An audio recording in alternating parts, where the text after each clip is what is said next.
Now, episode 9 picks up right after episode 8, and what Davy really saw was her uncle who came to moderate Kamala's blind date. Now, Davy seemed to get home at perfect timing because she beat her mom, who walks through the door right as she's screaming about her uncle. But once Davy realizes it's her uncle, she settles down a little bit, and her uncle tells her mom how he was able to get in the house because he got the key from under the mat. Her mom wants to know, why didn't you just knock? But he says it's because Kamala was sleeping and Davy was out. And right away, her mom wants to know where Davy's been, and she lies and says, I went for a run. But because Davy thought she saw her dad, she's suddenly getting all these flashbacks from the night that her dad died. And the night that her dad died, her and her mom had a huge fight because she misplaced her sheet music for the concert, and it ended up causing a lot of drama, which her dad tried to get in the middle of to calm everybody down. This fight got so nasty that eventually she finds her sheet music in her bedroom, but when she came downstairs, she overheard her mom telling her dad that she can't do this anymore. And at one point even says she's no daughter of mine, and that really upset Davy. And she had pushed it in the back of her brain, but when she had that vision of her dad, it all came rushing back. So while going to sleep, she's trying to focus on the good, kissing Paxton. But all that's coming into her brain is all the negative stuff from the night her dad died. She does eventually fall asleep, and she's woken up by her mother the next day, who's asking her not to cause a scene today because it's Kamala's big day. And Davy doesn't really know what she's talking about by not causing a scene. And she reminds Davy that less than 24 hours ago, she woke up the entire house by screaming because she thought she saw her dead dad.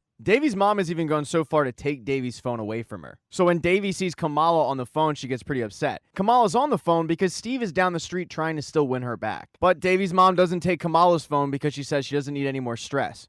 So it's only Davy who is phoneless today. There's then a knock at the door, and it's the guy that Kamala is meeting that day, a guy named Mohan, and they are shocked to find out that this guy is gorgeous looking. I mean, Davy was expecting a really ugly looking dude, and he isn't it. They quickly invite him in, and he gives Kamala a present, which is a crystal beaver. Davy makes mention that's kind of a weird gift, but Kamala thinks it's perfect because it's the mascot of the school she's going to. And it just so happens to be the mascot of the school that he went to, a little tiny school called MIT. They give the beaver to Davy to take upstairs, but when she goes into Kamala's bedroom, Steve is sitting there waiting. And Davy's asking him, what the hell are you doing here? And he's there, obviously, to win Kamala back, but he also didn't know how big Mohan was. So while he wants to rush down there and tell her that she doesn't have to go through with this, kind of in a tough situation. So Davy heads downstairs and starts telling her, you'll never believe where I put the crystal beaver. I think you should really go see it. And after enough urging, Kamala does. So Kamala heads upstairs and ends up ending things with Steve, saying that him actually showing up has pushed her away. Because while she's not ready to marry the guy that's in her house right now, she's also not ready to marry Steve or anybody for that matter. Now back downstairs, you've got Davy, her mom, her uncle, and Mohan. And Mohan asks Davy what she's into, and her uncle brings up how she's such a great musician. And even suggests that she play the harp for them, but Davy hasn't played the harp in a while. And all those memories of her dad dying are suddenly brought back up again. Her mom has noticed, though, that she's kind of acting a little weird, so she pulls Davy aside. And while they're having a conversation in the kitchen, she also notices it's been a while since Kamala has come downstairs, so she wants to go check up on her. Davy tries her best to stop her, but her mom scampers upstairs like a panther and catches Kamala talking to Steve. And when Davy's mom catches Kamala and Steve, to Kamala's surprise, Davy's mom already knew about Steve because she saw him falling off the roof a couple weeks ago. And Davy's seen this movie and knows how it ends, so she's expecting this big explosion,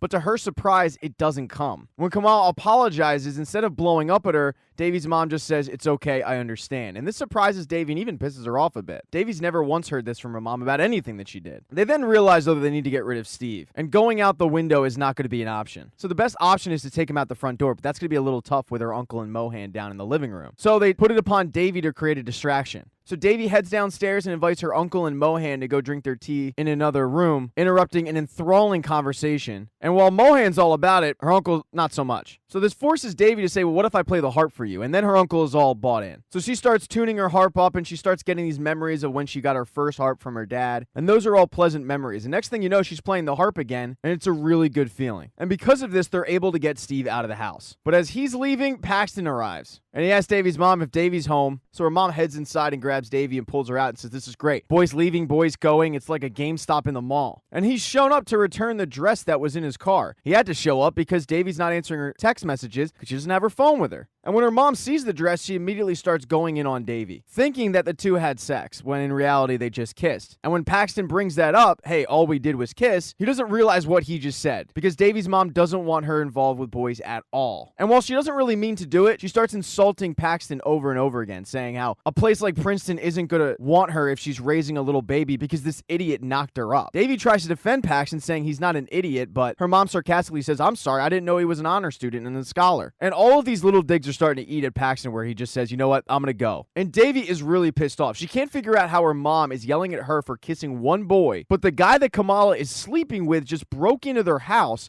and she's fine with that. And as she's saying all of this, unbeknownst to her, Mohan, Kamala, and her uncle are all outside overhearing the conversation. And when Mohan hears it, he says, you know, this seems like a private conversation. I think I'm gonna head in. Kamala then goes in after him and has a conversation with him, saying that she's not ready to get married, but she does like him. And he likes her too. The one thing he likes the most is the fact that she's not trying to be his mother. They both agree that while they can remain friends for the moment, they're not ready to get engaged. But after Mohan leaves, it sparks a major debate in the family. The uncle starts saying how dysfunctional the house is, and Davy says, I don't think this is dysfunctional at all. I think, in fact, it's too strict. Davy and her mom start bickering a little bit, and her uncle cuts in and says, just wait till you go to India. And Davy can't believe they're going to go vacation in India. I mean, literally anywhere else would be on Davy's preferred list. But her uncle goes, no, you're not vacationing in India. You're moving to India. And this comes as a complete blindside shot to Davy. Davy ends up rushing off to her room with her mother in tow, and her mother explains how it's just been really hard for her without her dad there. There's no support system, and she's having a really tough time raising her. And all of those memories that she's had the past 24 hours from the night of the concert end up boiling over, and Davy lets it all out, saying, well, the reason that it's so difficult to raise me is because of the fact that I'm no daughter of yours. I heard what you said to Dad the night of the concert. You don't even like me. You want a daughter more like Kamala. I lost the one person in this family who actually cared about me. And then she says the one thing that no child should ever say. I wish it was you that night who died. Thank you for watching this recap. If you do not see the next one up in the corner right there on the end screen,